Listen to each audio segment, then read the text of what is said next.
সুপ্রিয় শিক্ষার্থীরা, আজকে আমরা বাজার পড়ব। সাধারণ অর্থে বাজার বলতে কোনো নির্দিষ্ট স্থানকে বোঝায় যেখানে ক্রেতা এবং বিক্রেতারা দর কষাকষির মাধ্যমে তাদের পণ্য সামগ্রী ক্রয় করে থাকে। যেমন আমি বলতে পারি নিউ মার্কেট বা বাজার, নজিপুর হাট, বাস স্ট্যান্ডের বাজার ইত্যাদি। আমরা জেনারেল সেন্সে বাজারকে এভাবে বুঝি, কিন্তু অর্থনীতিতে বাজারের ধারণাটা একটু ব্যতিক্রম। কোনো স্থান না থাকলেও বাজার হতে পারে, যেমন অনলাইন বাজার। এখন লকডাউনের জন্য আমরা অনলাইনে কেনাকাটা করি, তাহলে এটিও বাজার, কিন্তু অনলাইন কোনো স্থান নয়। তবে এখানে একদল ক্রেতা এবং বিক্রেতা থাকে, কয়েকগুচ্ছ দ্রব্য থাকে, প্রতিযোগিতার মাধ্যমে দাম কষাকষির মাধ্যমে একটা দাম নির্ধারণ হয়, একেই আমরা বাজার বলি।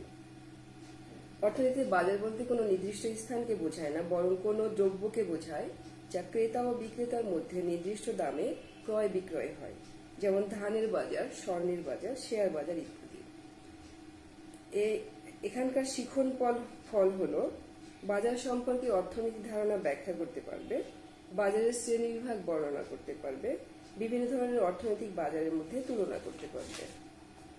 অধ্যাপক চাপমান বাজারকে এভাবে ব্যাখ্যা করেছেন, বাজার বলতে কোনো নির্দিষ্ট স্থানকে বোঝায় না, বরং এক বা একাধিক পণ্যকে বোঝায় যা ক্রেতা ও বিক্রেতার মধ্যে প্রতিযোগিতার মাধ্যমে ক্রয় বিক্রয় হয়। বাজার হওয়ার জন্য তাই কতগুলো শর্ত হতে হবে: ক্রয় বিক্রয়যোগ্য এক বা একাধিক অঞ্চল, ক্রেতা এবং বিক্রেতা থাকবে, প্রতিযোগিতা থাকবে, এক বা একাধিক দ্রব্য থাকবে এবং ক্রেতা ও বিক্রেতাদের মধ্যে দর কষাকষির মাধ্যমে দাম নির্ধারণ হবে। বাজারের কতগুলো শ্রেণী বিভাগ আছে? পরিধি বা আয়তনের ভিত্তিতে বাজার তিন প্রকার: স্থানীয় বাজার, জাতীয় বাজার এবং আন্তর্জাতিক বাজার। স্থানীয় বাজার হচ্ছে লোকাল মার্কেটগুলো। কোনো দ্রব্যের ক্রয় বিক্রয় একটি নির্দিষ্ট অঞ্চল বা এলাকার মধ্যে যদি সীমাবদ্ধ থাকে, তাহলে সেই বাজারকে আমরা স্থানীয় বাজার বলা হয়। জাতীয় বাজার কোনো দ্রব্যের ক্রয় বিক্রয় যদি একটি দেশের মধ্যে সীমাবদ্ধ থাকে, সেটাকে আমরা জাতীয় বাজার বলতে পারি। জাতীয় বাজার হলো দেশীয় বস্ত্র বা দেশীয় প্রসাধন সামগ্রী এর মধ্যে পড়ে। আন্তর্জাতিক বাজার কোনো দ্রব্যের ক্রয় বিক্রয় যদি দেশের গণ্ডি পেরিয়ে বাইরেও কেনা বেচা হয়, তাহলে সেই বাজারকে আন্তর্জাতিক বাজার বলতে পারি। যেমন সোনা রূপা এছাড়া অন্যান্য দেশীয় পোশাক শিল্পের বাজারকেও আমরা আন্তর্জাতিক বাজার বলতে পারি। সময়ের ভিত্তিতে বাজার চার প্রকার: অতি স্বল্পকালীন, স্বল্পকালীন, দীর্ঘকালীন এবং অতি দীর্ঘকালীন বাজার। অতি স্বল্পকালীন বাজার হচ্ছে যে বাজারের সময়সীমা অতি স্থিতিকাল অনেক কম এবং যে দ্রব্যের যোগান পরিবর্তন করা সম্ভব নয়, যেমন পচনশীল দ্রব্য, মাছ, দুধ, শাক, যার স্থায়িত্বকাল কয়েক ঘন্টা বা কয়েক দিন বা কয়েক সপ্তাহ, এ ধরনের বাজারকে আমরা অতি স্বল্পকালীন বাজার বলি। স্বল্পকালীন বাজারে দ্রব্যের যোগানের পরিবর্তন হয়, কিন্তু উৎপাদনকারী প্রতিষ্ঠানের আয়তন ও প্রকৃতি অপরিবর্তিত থাকে। এ বাজার স্থিতিকাল কয়েক মাস পর্যন্ত হয়ে থাকে। দীর্ঘকালীন বাজার দ্রব্যের চাহিদা অনুযায়ী যদি উৎপাদনের পরিবর্তনের মাধ্যমে যোগান পরিবর্তন সম্ভব হয়, তাহলে সেই বাজারকে আমরা দীর্ঘকালীন বাজার বলতে পারি। দীর্ঘকালীন বাজারে চাহিদা এবং যোগানের মাধ্যমে ভারসাম্য দাম নির্ধারণ হয়ে থাকে। এ বাজারের স্থিতিকাল কয়েক বছর বা কয়েক বছর হতে পারে। অতি দীর্ঘকালীন বাজার উৎপাদনের সকল উপকরণের পরিবর্তন ছাড়াও সরকারি নীতি নির্ধারণ, মানুষের রুচি, অভ্যাস, জনসংখ্যা, জ্ঞান এগুলোর পরিবর্তন এই বাজারের বৈশিষ্ট্য। অতি দীর্ঘকালীন বাজারের স্থিতিকাল কয়েক বছর। প্রতিযোগিতার ভিত্তিতে বাজার দুই প্রকার: পূর্ণ প্রতিযোগিতামূলক এবং অপূর্ণ প্রতিযোগিতামূলক। পূর্ণ প্রতিযোগিতামূলক বাজার হচ্ছে যে বাজারে অসংখ্য ক্রেতা এবং বিক্রেতা থাকে, দ্রব্য সামগ্রী প্রতিযোগিতার ভিত্তিতে ক্রয় বিক্রয় হয়, চাহিদা ও যোগানের স্বয়ংক্রিয় সমতা দ্বারা ভারসাম্য দাম নির্ধারণ হয়, তাকে পূর্ণ প্রতিযোগিতামূলক বাজার বলা হয়। পূর্ণ প্রতিযোগিতামূলক বাজারের অনেকগুলো বৈশিষ্ট্য রয়েছে, যেমন দ্রব্যের সমজাতীয়তা। পূর্ণ প্রতিযোগিতামূলক বাজারে দ্রব্যগুলো হয় সমজাতীয়। যেমন আমরা যদি সাবানের কথা বলি, তাহলে বিভিন্ন ব্র্যান্ডের সাবান আছে, সাবানের কোয়ালিটিগুলো এবং মান, দাম সমজাতীয়। অসংখ্য ক্রেতা এবং বিক্রেতা থাকে। পূর্ণ প্রতিযোগিতায় অসংখ্য ক্রেতা এবং বিক্রেতা থাকে। পূর্ণ প্রতিযোগিতায় ক্রেতা এবং বিক্রেতাদের বাজার সম্পর্কে পূর্ণ জ্ঞান থাকে। পূর্ণ প্রতিযোগিতায় ক্রেতা এবং বিক্রেতারা স্বাধীন। পূর্ণ প্রতিযোগিতায় ক্রেতা এবং বিক্রেতা অবাধে প্রবেশ এবং প্রস্থান করতে পারে। পূর্ণ প্রতিযোগিতায় উপকরণের গতিশীলতা থাকে। পূর্ণ প্রতিযোগিতায় স্বয়ংক্রিয়ভাবে দাম নির্ধারণ হয়। পূর্ণ প্রতিযোগিতায় একটি ভারসাম্য দাম থাকে। পূর্ণ প্রতিযোগিতার আচরণ যুক্তিযুক্ত এবং পূর্ণ প্রতিযোগিতার বিজ্ঞাপন ব্যয় থাকে।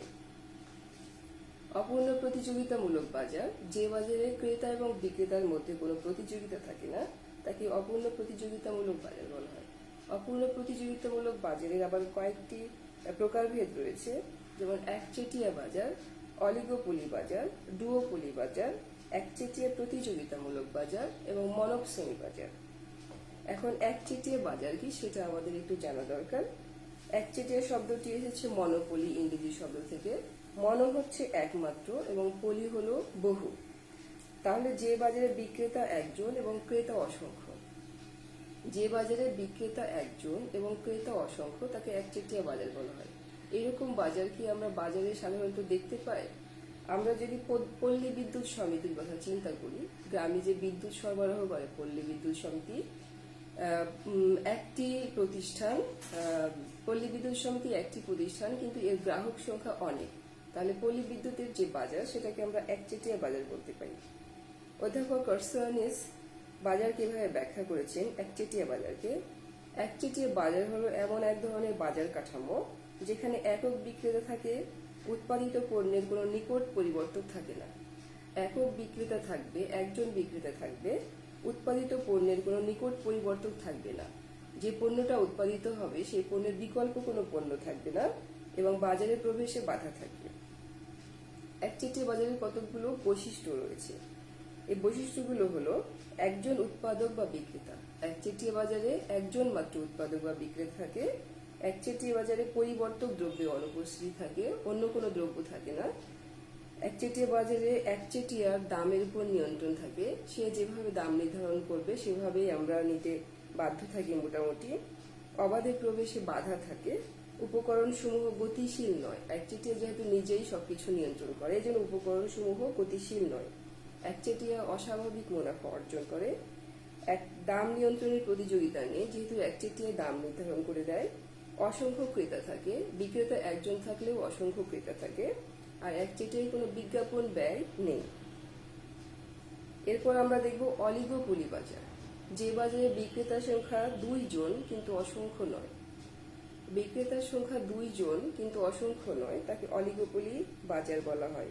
অধ্যাপক উইলিয়াম ফেলনারের মতে কম্পিটিশন অ্যামং দি ফিউ, মানে কম্পিটিশন হবে তবে কয়েকটি ফার্মের মধ্যে, অ্যামং ফিউ কয়েকটি ফার্মের মধ্যে।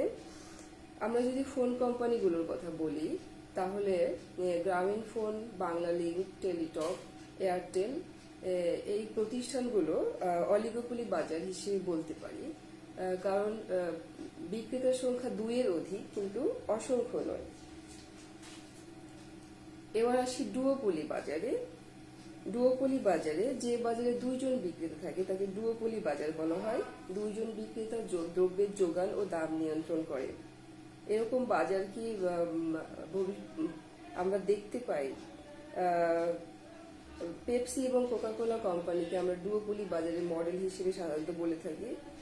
যদিও এখনো অনেকগুলো কোল্ড ড্রিঙ্কস কোম্পানি বাজারে দেখা যায়, কিন্তু আগে পেপসি এবং কোকাকোলা এই দুটো ব্র্যান্ডই পুরো বাজারকে নিয়ন্ত্রণ করত। এটা ডুওপলি বাজারের উদাহরণ। এছাড়া ভিসা কোম্পানি। এরপরে আসি মনোপসোনি মার্কেট। মনোপসোনি মার্কেট, যে বাজারে বিক্রেতা অসংখ্য, ক্রেতা একজন। এরকম কি কখনো হয় যে বিক্রেতা অসংখ্য, ক্রেতা একজন? যদি আমরা চিনিকল কোম্পানিগুলোর দিকে তাকাই তাহলে দেখি যে চিনিকল কোম্পানিগুলো, চিনিকল একজনই ক্রেতা আর ওই এলাকায় যতগুলো আখ উৎপাদনকারী কৃষক আছে সবাই বিক্রেতা। তাহলে এক্ষেত্রে বিক্রেতা অসংখ্য এবং ক্রেতা একজন। এটা হচ্ছে মনোপসোনি বাজারের উদাহরণ। এরপর আসে একচেটিয়া প্রতিযোগিতামূলক বাজার। একচেটিয়া প্রতিযোগিতামূলক বাজারে একচেটিয়া এবং পূর্ণ প্রতিযোগিতার বৈশিষ্ট্য মিক্স থাকে, এই জন্য এটাকে একচেটিয়া প্রতিযোগিতামূলক বাজার বলা হয়। এ বাজারে অল্প ফার্ম থাকে, পৃথকীকৃত দ্রব্য থাকে এবং পরিবর্তক দ্রব্য থাকে। পূর্ণ প্রতিযোগিতা এবং একচেটিয়া সমন্বয় হচ্ছে একচেটিয়া প্রতিযোগিতামূলক বাজার।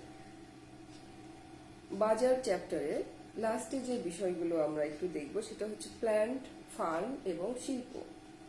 প্ল্যান্ট কি, ফার্ম কি এবং শিল্প কি? উৎপাদনের পৃথক পৃথক ইউনিটকে প্ল্যান্ট বলা হয়। আমি যদি কাপড় উৎপাদনকারী প্রতিষ্ঠানের কথা বলি, তাহলে প্রথমে তুলা থেকে সুতা তৈরি হয়, এটা একটা প্ল্যান্ট। সুতা থেকে কাপড় তৈরি হয়, এটা একটা প্ল্যান্ট। কাপড় আবার রং করার জন্য আলাদা জোনে পাঠানো হয়, এটা আরেকটা প্ল্যান্ট। কাপড়টাকে আবার বস্ত্রে রূপান্তরিত করা হয়, এটা আরেকটা প্ল্যান্ট। তাহলে সবগুলো ক্ষুদ্র ক্ষুদ্র ইউনিটকে প্ল্যান্ট বলা হয়।